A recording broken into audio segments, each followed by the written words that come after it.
Assalamualaikum warahmatullahi wabarakatuh. Perkenalkan, nama saya Dara Eka Nuraina, NIM 22210045. Saya merupakan mahasiswi yang berasal dari Universitas Timur, Fakultas Ilmu Sosial dan Ilmu Politik, Program Studi Ilmu Administrasi Negara. Dalam video ini, saya akan menjelaskan hasil review saya dari salah satu buku hasil karya Sumadi Dila yang berjudul Komunikasi Pembangunan. Baik, hanya ini perkenalan singkat saya. Selamat menonton, guys. Komunikasi Pembangunan, pendekatan terpadu, penulis Sumadi Dila. Bab 1, pendahuluan, landasan konseptual komunikasi pembangunan. A. Menyoal eksistensi komunikasi pembangunan. Komunikasi pembangunan merupakan usaha pemilihan strategi dan model komunikasi yang memungkinkan terjadinya perubahan dalam rangka pembangunan. B. Perkembangan konsep dan istilah. 1. Jurnalisme pembangunan atau Journalism of Development. Jurnalisme pembangunan sendiri merupakan peliputan pembangunan sebagai proses daripada sebagai peristiwa pembangunan yang dimaksud. 2. Komunikasi penunjang pembangunan. Secara umum, komunikasi penunjang pembangunan adalah suatu penggunaan yang berencana, sumber-sumber atau resource, informasi dan komunikasi atau seperti tenaga, biaya, fasilitas, peralatan, dan media oleh suatu organisasi untuk mencapai tujuan. Yang ketiga, komunikasi pembangunan atau development communication. Komunikasi pembangunan atau development communication merupakan komponen penting dalam proses atau program pembangunan, di mana inti ideologi komunikasi pembangunan adalah menciptakan iklim kondusif bagi pertumbuhan produk dan jasa sebagai penggerak utama perekonomian.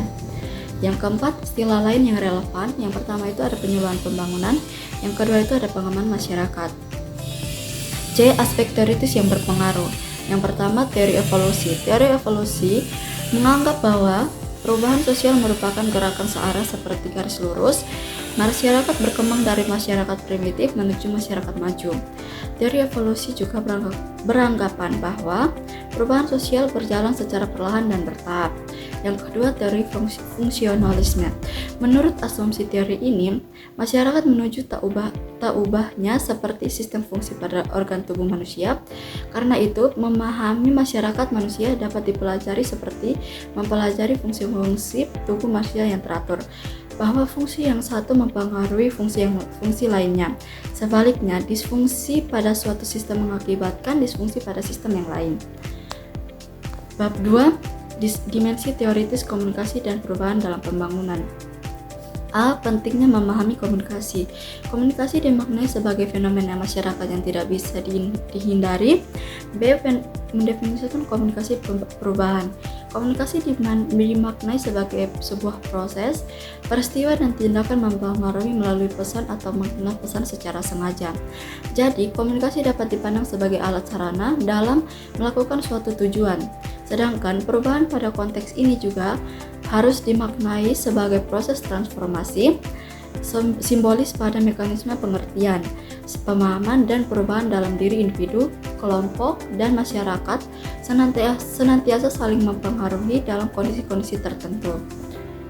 C. Fungsi komunikasi bagi perubahan. Secara umum, fungsi komunikasi dapat dikatakan memiliki domain kajian yang secara substantif sama, yakni tentang diri dan sosial kemasyarakatan. Gordon sendiri merumuskan 4 fungsi komunikasi, yaitu yang pertama, fungsi pertama, komunikasi sosial merupakan sarana aktualisasi diri, eksistensi dan melepaskan ketegangan kita. Yang kedua, fungsi kedua, komunikasi ekspresif biasanya dilakukan untuk menunjukkan keadaan atau mengungkapkan ekspresi suka atau tidak suka terhadap sesuatu hal, baik langsung oleh seseorang maupun kelompok. Yang ketiga, komunikasi ritual. Pada dasarnya, komunikasi ritual dimaksudkan untuk memelihara kestabilan baik berupa norma nilai maupun adat istiadat tertentu dalam masyarakat. Yang keempat itu komunikasi instrumental. Pada fungsi ini, komunikasi dipahami sebagai tindakan persuasif yang berhubungan dengan hal-hal seperti memberitahukan, membujuk, menerangkan, atau menjelaskan bahkan membandingkan. D. Faktor determinan komunikasi bagi perubahan. 1. Faktor internal komunikasi. Berdasarkan perspektif model Lasswell, secara secara umum dapat dikemukakan faktor-faktor yang mempengaruhi keberhasilan komunikasi yang dilakukan bagi terjadinya perubahan, yakni yang pertama, kepercayaan dan daya tarik komunikator, yang kedua itu pesan atau message, yang ketiga saluran atau channel, yang keempat itu halayak atau audiens, dan kelima itu efek atau efek. Dua faktor eksternal pengaruh sosial budaya dalam komunikasi. Suatu sistem sosial akan bertahan hidup ketika seperangkat aturan sosial budaya diwariskan secara turun-temurun kepada anggota kelompoknya sebagai sumber rujukan keyakinan dan kepercayaan bersama. Tahap perubahan dalam komunikasi. Terdapat 6 tahap perubahan, yakni yang pertama kesadaran, pengetahuan, kesukaan, pilihan, pernyataan, dan tindakan. Komunikasi dan perubahan masyarakat. Peran komunikasi dalam perubahan masyarakat adalah sebagai pengunggah atau pengaruh dan pengendali perubahan agar perubahan tersebut tetap bermanfaat dan berlangsung secara teratur. Relevansi teori komunikasi pada pembangunan. Penggunaan teori persuasi komunikasi. Yang pertama, teori-teori komunikasi antar pribadi. Komunikasi antar pribadi menurut Joseph A. De Vito yaitu proses pengiriman dan penerimaan pesan-pesan antara dua orang atau sekelompok kecil orang dengan beberapa efek dan umpan balik. De Vito 1989. Yang kedua, teori-teori komunikasi kelompok. Kelompok adalah sekumpulan orang yang berinteraksi yang mempunyai tujuan bersama. Berikut ini akan disajikan sejumlah teori yang mempunyai relevansi besar bagi perkembangan komunikasi kelompok. Yang pertama itu teori keseimbangan dan Heider. Dari Heider, yang kedua itu teori ABX dari Newcomb. Yang ketiga itu teori perbandingan sosial dari Festinger. Yang keempat itu teori siometris Moreno. Yang kelima itu teori analisis proses interaksi dari Bales. Tiga, teori komunikasi massa. Komunikasi massa adalah komunikasi yang berlangsung dengan menggunakan media massa yang dikelola secara melembaga yang ditujukan untuk sejumlah besar orang tak terbatas, anonim dan heterogen. Mulyana 2000. Beberapa teori tersebut yaitu teori kategori sosial, yang kedua itu teori pembelajaran sosial, yang ketiga teori dependensi media, dan keempat teori difusi inovasi. Bab 3, pembangunan paradigma atau pembangunan paradigma, permasalahan dan solusinya. Pengertian paradigma.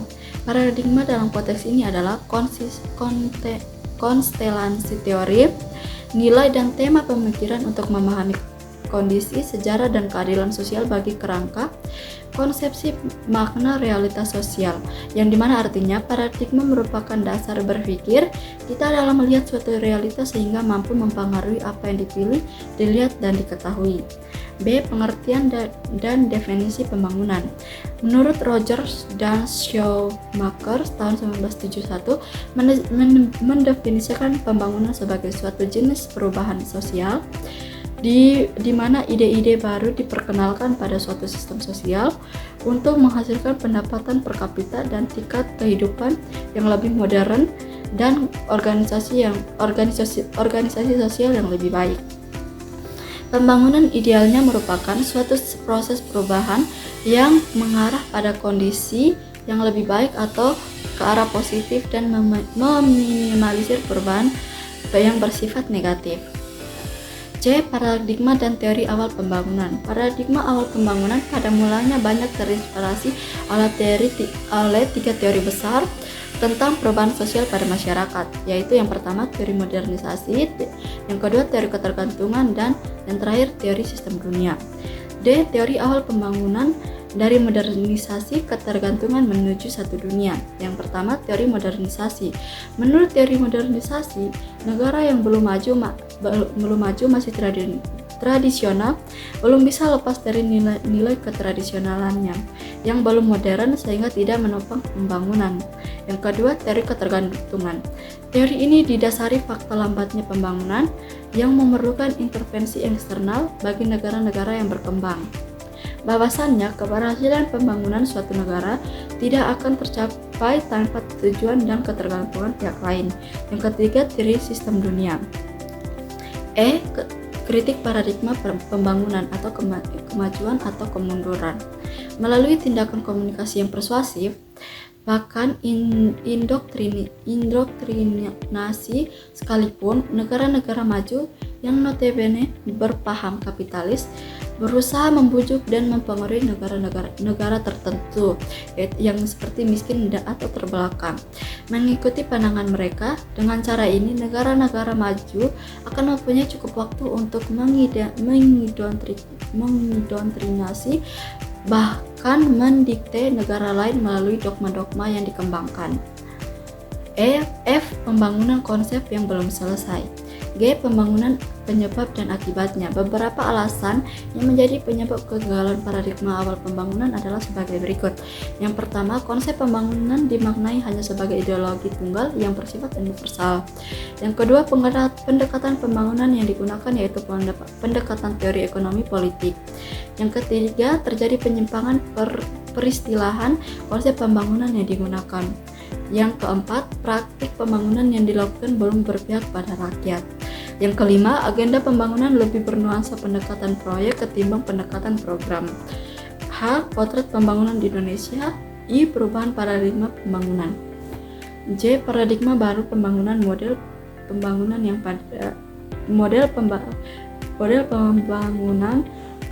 pembangunan yang pada rakyat.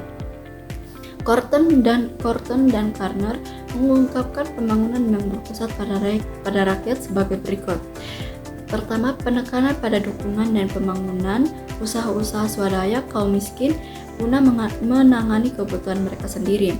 Yang kedua itu kesadaran bahwa kendati sektor modern merupakan sumber utama pertumbuhan ekonomi yang konvensional, namun sektor tradisional menjadi sumber utama bagi kehidupan sebagian besar rumah tangga masyarakat miskin. Yang ketiga itu kebutuhan akan adanya kemampuan kelembagaan yang baru dalam usaha membangun kemampuan para penerima bantuan yang miskin demi pengelolaan yang produktif dan swadaya berdasarkan sumber-sumber daya lokal.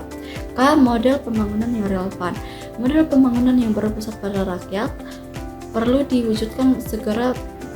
Maka dari itu, Jack Rothman atau Soeharto 2005 menyusun dan merumuskan 3 model dalam praktik pembangunan pada masyarakat, yakni yang pertama, model pengembangan lokal, yang kedua, model perencanaan sosial, yang ketiga, model aksi sosial strategi dasar. Paradigma model pembangunan. Terdapat 3 model pembangunan yang relevan. Model pembangunan tersebut meliputi yang pertama, model pembangunan dengan indikator pertumbuhan ekonomi, yang kedua, model pembangunan kebutuhan dasar atau kesejahteraan, yang ketiga, model pembangunan yang berpusat pada rakyat. Bab 4, komunikasi pembangunan. Pengertian komunikasi pembangunan. Pengertian dalam arti luas. Yang pertama, ada pengertian dalam arti luas, yaitu komunikasi pembangunan dalam arti yang luas meliputi peran dan fungsi komunikasi sebagai suatu aktivitas pertukaran pasar secara timbal balik di antara masyarakat dan pemerintah, mulai dari proses perencanaan, pelaksanaan, dan evaluasi pembangunan. Yang kedua itu pengertian dalam arti sempit, yang dimana dalam arti sempit, pengertian komunikasi pembangunan adalah segala upaya, cara dan teknik penyampaian gagasan dan keterampilan pembangunan yang berasal dari pihak yang memprakarsai pembangunan kepada masyarakat yang menjadi sasaran agar dapat memahami, menerima, dan profesi dalam pembangunan. 3. Rumusan lain komunikasi pembangunan. Menurut Hedebro tahun 79 mengidentifikasi 3 aspek komunikasi dan pembangunan yang saling berkaitan, yaitu yang pertama, pendekatan yang berfokus pada pembangunan suatu bangsa dan bagaimana media massa dapat menyumbang dalam upaya tersebut. Yang kedua itu pendekatan yang lebih spesifik memahami peranan media massa dalam pembangunan nasional. Yang ketiga itu pendekatan yang berorientasi pada perubahan yang terjadi pada suatu komunitas lokal atau desa. Perspektif komunikasi pembangunan. Yang pertama itu ada komunikasi pembangunan dalam perspektif psikologi, yang kedua itu komunikasi pembangunan dalam perspektif ilmu komunikasi, dan yang terakhir itu komunikasi pembangunan seperti masalah distribusi informasi, penerangan, pendidikan, keterampilan, rekayasa sosial, dan perubahan perilaku. C.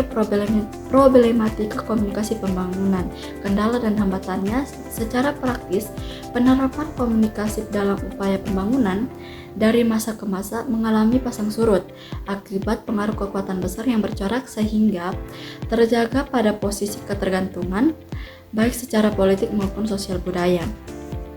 D. Strategi baru komunikasi pembangunan.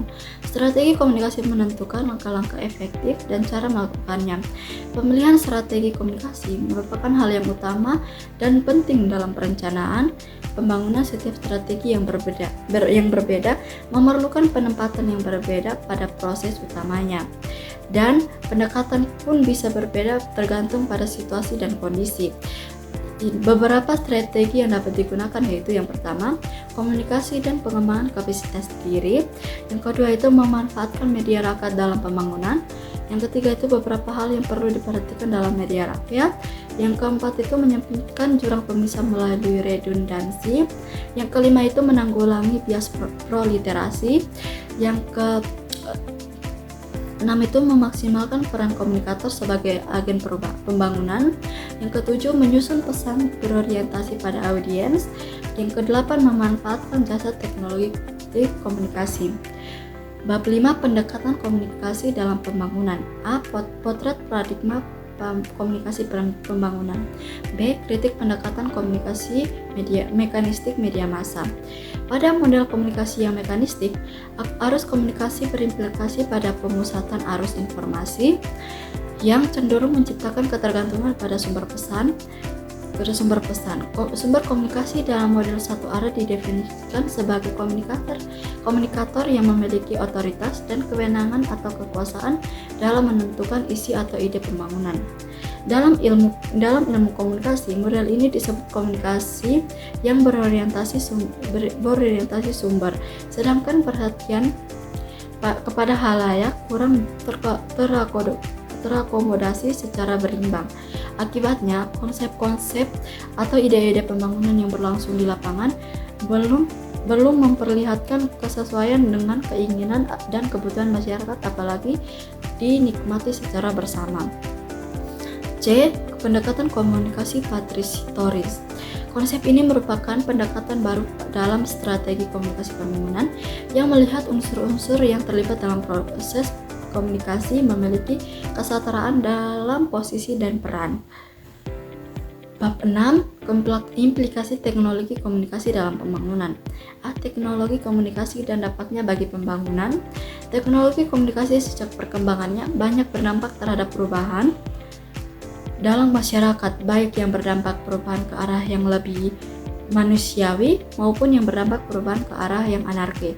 Ada beberapa dampak sosial yang dihasilkan dari pembangunan teknologi komunikasi.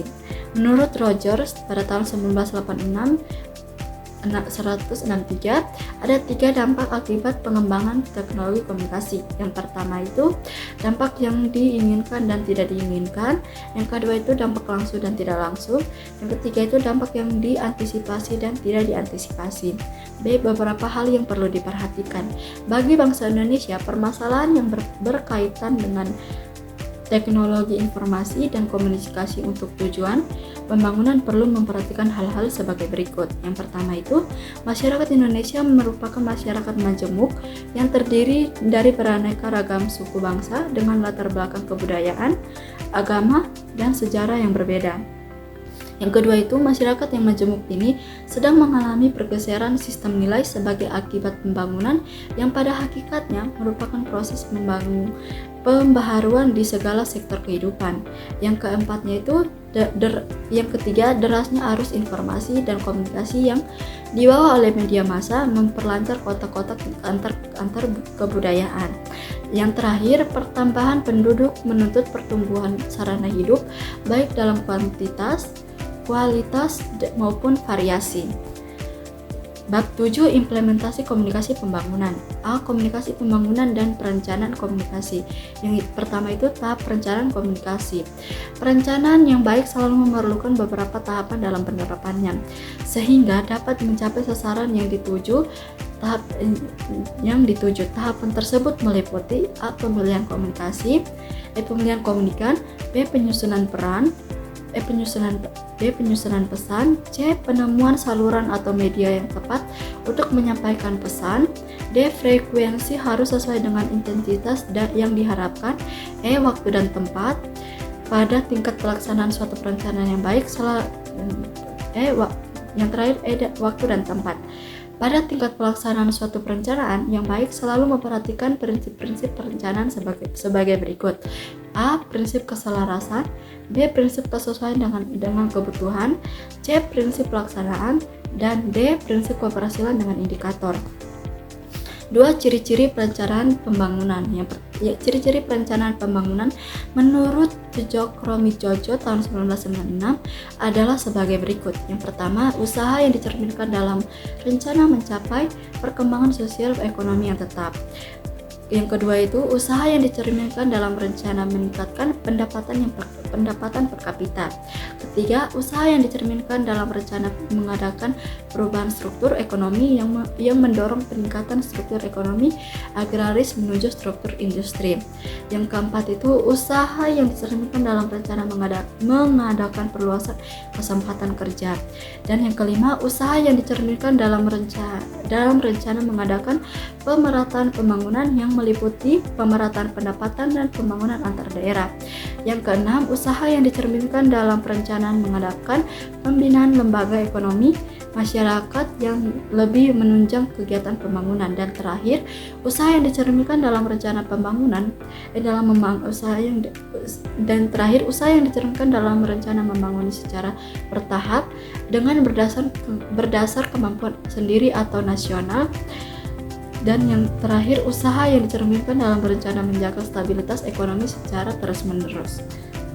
3. Unsur-unsur pokok dalam perencanaan dan pengelolaan pembangunan. Secara umum, unsur-unsur pokok yang termaksud dalam perencanaan pembangunan adalah sebagai berikut. A. Adanya kebijakan dasar atau strategi dasar rencana pembangunan. B. Adanya kerangka perencanaan yang menunjukkan hubungan variabel-variabel pembangunan dan implikasinya. C. Adanya perkiraan sumber-sumber pembangunan terutama pembiayaan. D. Adanya kebijaksanaan yang konsisten dan serasi seperti kebijaksanaan fiskal, moneter anggaran, harga, sektoral, dan pembangunan daerah. E. Adanya program investasi yang dilakukan secara sektoral. F. Adanya administrasi pembangunan yang mendukung perencanaan dan pelaksanaan pembangunan. Yang 4. Proses dan siklus perencanaan pembangunan. Proses perencanaan pembangunan adalah rangkaian kegiatan yang dilakukan untuk menyusun perencanaan pembangunan yang berlangsung terus-menerus dan saling berkaitan sehingga membentuk suatu siklus perencanaan pembangunan. Proses perencanaan pembangunan dimulai dari pengumpulan informasi untuk perencanaan, penganalisisan, dan perumusan kebijaksanaan sehingga kegiatan peramalan atau forecasting. B. Sasaran perubahan berorientasi kepada halayak. Hal terpenting yang mesti diperhatikan setelah menentukan komunikator pembangunan adalah melakukan segmentasi audiens berdasarkan kebutuhannya. Harmoko tahun 1985 mengemukakan pesan yang disampaikan kepada halayak haruslah yang pertama, pasarnya harus hangat atau aktual dan cocok dengan kepentingan halayak. Yang kedua itu pesannya harus mengunggah hati halayak sehingga gagasan dan perasaan yang disampaikan oleh si pembawa pesan sudah seperti milik si penerima pesan sendiri. Yang terakhir, pesannya harus menimbulkan dorongan bertindak bagi halayak secara spontan dan penuh kesan. C. Membangun jaringan media komunikasi. Melalui jaringan media, potensi jangkauan pesan kepada khalayak menjadi sangat luas dan beragam. Beberapa prinsip umum mengenai potensi saluran atau media komunikasi ini, yakni yang pertama itu media penyiaran atau broadcast media, yang kedua media cetak atau media rakyat, dan ketiga komunikasi antar pribadi. Yang lebih penting dari ketiga hal di atas adalah mampu menjangkau khalayak dengan cepat, efektif, dan efisien. Komunikasi dan difusi inovasi. Sebagai proses difusi inovasi, dalam pengertian komunikasi, difusi inovasi bertujuan mengubah masyarakat melalui penyebarluasan ide-ide dan hal-hal baru. Penyebarluasan inovasi menyebabkan masyarakat menjadi berubah, dan perubahan sosial pun merangsang orang untuk menemukan dan menyebarkan hal-hal yang baru. Masuknya inovasi ke tengah-tengah sistem sosial disebabkan terjadinya komunikasi antar anggota suatu masyarakat, juga antar suatu masyarakat dan masyarakat lain. Dalam proses penyebarluasan inovasi terdapat unsur-unsur utama, yaitu yang pertama, adanya suatu inovasi, yang kedua, yang dikomunikasikan melalui saluran tertentu, yang ketiga, dalam suatu jangka waktu tertentu, dan yang terakhir, di antara para anggota suatu sistem sosial. Implikasi politis pada komunikasi inovasi. Merujuk pada penekanan definisi bahwa komunikasi inovasi harus dipandang sebagai suatu intervensi yang dilakukan pemerintah, NGO, dan perusahaan komersil untuk mencapai perubahan. Intervensi komunikasi itu selalu mempunyai implikasi moral dan implikasi politis. Kebijakan untuk mengadopsi suatu inovasi harus dibayar mahal dengan akibat negatif yang ditimbulkan. Bahkan secara tidak langsung, pengambilan keputusan dan kebijakan terhadap inovasi juga akan rugi yang berimbas pada runtuhnya moral dan etika politiknya. Baik, dari materi tersebut, saya membuat kelemahan dan kelebihan dari buku ini. Yang pertama itu kelebihannya dalam menyoroti pentingnya komunikasi sebagai kunci keberhasilan pembangunan. Dalam buku ini mengemukakan bahwa tanpa partisipasi masyarakat dalam perencanaan dan pelaksanaan, pembangunan sering kali tidak efektif dan hanya menguntungkan segelintir orang. Buku ini juga menawarkan pendekatan komprehensif yang menggabungkan antara teori dan praktik, yang dimana menjadikan sumber yang berharga bagi akademisi dan praktisi di bidang pembangunan. Sedangkan kelemahannya, dalam buku ini menyebutkan bahwa penjelasan mengenai hubungan antara komunikasi pembangunan dan perubahan sosial tidak terfokus dan seringkali bersifat parsial. Hal ini dapat membuat pembaca kesulitan untuk memahami bagaimana komunikasi dapat secara signifikan mempengaruhi pembangunan di negara-negara berkembang. Selain itu, pendekatan yang digunakan mungkin selalu terikat pada paradigma lama, sehingga kurang memberikan ruang bagi inovasi dalam strategi komunikasi yang lebih modern.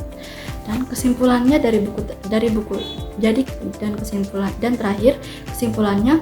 kesimpulan dari buku Komunikasi Pembangunan Pendekatan Terpadu oleh Sumadi Dila menyoroti pentingnya komunikasi dalam proses pembangunan di negara-negara berkembang, di mana dalam buku tersebut dikemukakan bahwa banyak kegagalan dalam praktik pembangunan disebabkan oleh pembangunan paradigma yang tidak relevan dan pendekatan komunikasi yang tidak sesuai dengan konteks masyarakat. Oleh karena itu, diperlukan model komunikasi yang lebih inklusif untuk melibatkan masyarakat secara aktif dan dalam perencanaan dan pelaksanaan pembangunan, agar manfaatnya dapat dirasakan oleh semua lapisan masyarakat.